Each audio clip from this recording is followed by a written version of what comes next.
You finally did it. You stopped being the nice guy. You started setting boundaries. You started saying no. You found your voice for the first time in years. And you expected things to get better. But instead, something strange happened. The people who used to walk all over you, the ones who took and took without ever giving anything back, they did not back off. They doubled down. The manipulation got more subtle, more calculated, more aggressive. And you are left wondering, why does being healthy make me a bigger target? The answer is uncomfortable, but it is the truth. Boundaries alone do not protect you from a skilled manipulator. Boundaries tell them where the walls are. And a clever predator does not attack the wall, they look for the door. So today we are not talking about boundaries, we are talking about something most people are never taught: how to think like the manipulator before they make their move.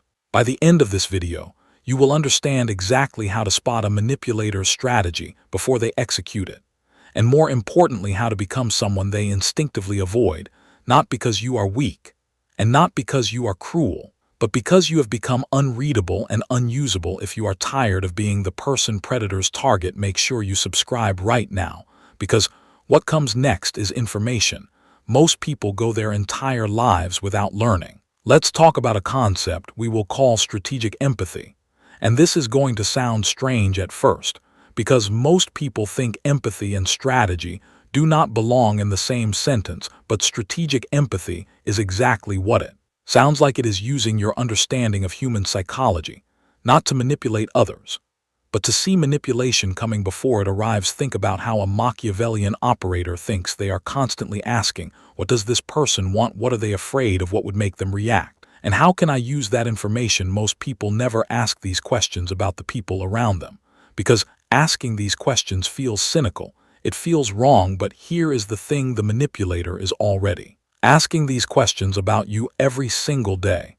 If you are not asking them to, you are operating with half the information in the relationship. Strategic empathy means you start asking these same questions not to exploit anyone, but simply to see the chessboard that is already being played, whether you realize it or not. This brings us to the core difference we are exploring today: the difference between the naive target and the strategic defender. The naive target operates from a simple assumption that most people are basically like them, honest, reasonably fair, and operating with good intentions. Most of the time, this assumption is comforting, and for many relationships, it is even true. But the naive target applies this assumption universally, including to people who do not deserve it. When a manipulator makes a move, the naive target interprets it through their own lens. If someone seems kind, the naive target assumes they are kind. If someone apologizes, the naive target assumes the apology is sincere. If someone explains their behavior, the naive target accepts the explanation at face value, because that is what the naive target themselves would do in that situation. The fatal flaw here is not stupidity, it is projection. The naive target is reading other people using their own internal rulebook, and a skilled manipulator knows this rulebook does not apply to them, which means every kind interpretation the naive target offers becomes another opening. The strategic defender operates completely differently. The strategic defender does not assume everyone is manipulative. That would be exhausting and paranoid. Instead, the strategic defender simply does not assume anything. They observe, they watch what people do, not just what people say. They notice patterns over time. Instead of taking each incident in isolation, when someone apologizes, the strategic defender does not just listen to the words. They watch whether the behavior actually changes afterward. When someone explains their actions, the strategic defender treats the explanation as one data point, not as the final verdict. The strategic defender essentially refuses to autopilot through interactions with people who have shown patterns of manipulation in the past. This is not cynicism, this is simply paying attention. Now let's get into the actual weapons of defense, because understanding the mindset is only half the battle. You need practical tools.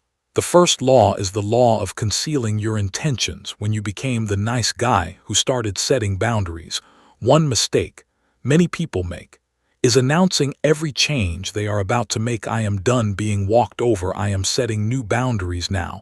I am not going to tolerate this anymore. Here is the problem: when you announce your strategy, You give the manipulator time to prepare a countermove. A skilled manipulator who hears this announcement does not panic. They simply adjust their approach.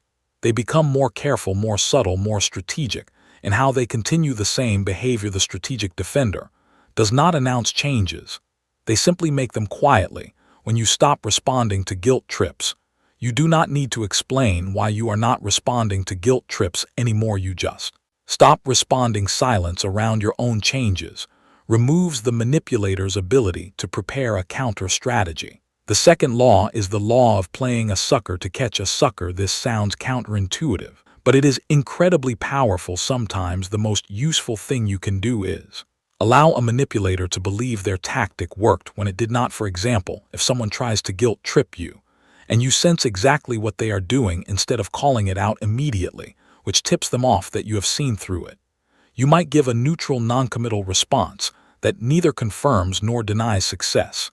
This keeps you in observation mode. It allows you to gather more information about their patterns and methods before they realize you are no longer an easy target. The goal here is not to deceive for personal gain. The goal is to avoid revealing your hand too early, because the moment a manipulator realizes you have figured them out, they simply switch to a different tactic, and you lose valuable information about how they operate. The third law is the law of making others come to you. When you are dealing with someone who has a pattern of manipulation, there is a strong pull to chase clarity, to demand explanations, to confront them directly, and force a resolution. But here is what often happens when you chase a manipulator for answers. You put yourself in a reactive position. You are now responding to their behavior rather than operating on your own terms. Instead, the strategic defender practices a kind of strategic patience. Rather than chasing an explanation for confusing behavior, they simply step back and observe what happens next. Manipulators often reveal themselves more clearly when they are not being directly confronted, because confrontation puts them on alert and triggers their defensive scripts. But when you simply create space, they often move forward with their plan, unaware that you are watching. The fourth law is the law of controlling the emotional temperature. Manipulators thrive on emotional reactions. A strong emotional response, whether it is anger, frustration, or even visible hurt, gives them information about what works on you. It tells them which buttons to press. The strategic defender practices keeping their emotional temperature level, not cold, not robotic, but level. When a manipulator says something designed to provoke a reaction and gets nothing but calm, measured responses in return, it disrupts their entire framework. They do not know if their tactic landed. They do not know what to escalate to next. This does not mean suppressing your emotions internally. It means not broadcasting them externally in real time. Your emotional reactions are valuable information, and you do not need to hand that information over for free. The fifth law is the law of the long memory. One of the most common tools a manipulator uses is the reset. They create a conflict.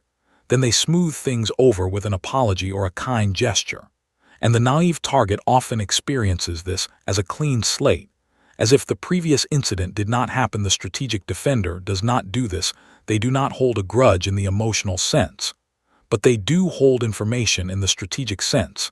They remember the pattern even after the apology, because one apology does not erase a pattern, it simply becomes part of the pattern. This long memory is not about punishment. It is about accuracy. You are simply refusing to let each incident exist in isolation. Here is what I want you to understand about everything we just covered. None of these laws require you to become manipulative yourself.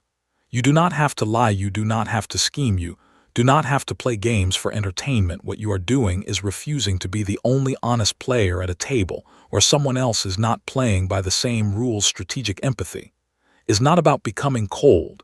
It is about becoming accurate.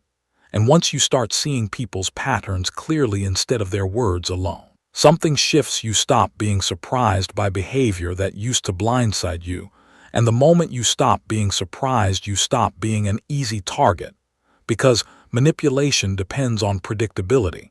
And once you become unpredictable, in the sense that your reactions can no longer be calculated in advance, you simply stop being worth the effort. If this video helped you see the chessboard a little more clearly, make sure you subscribe, because next time we are going deeper into how to identify the specific manipulation tactics someone is using on you in real time and exactly how to counter each one.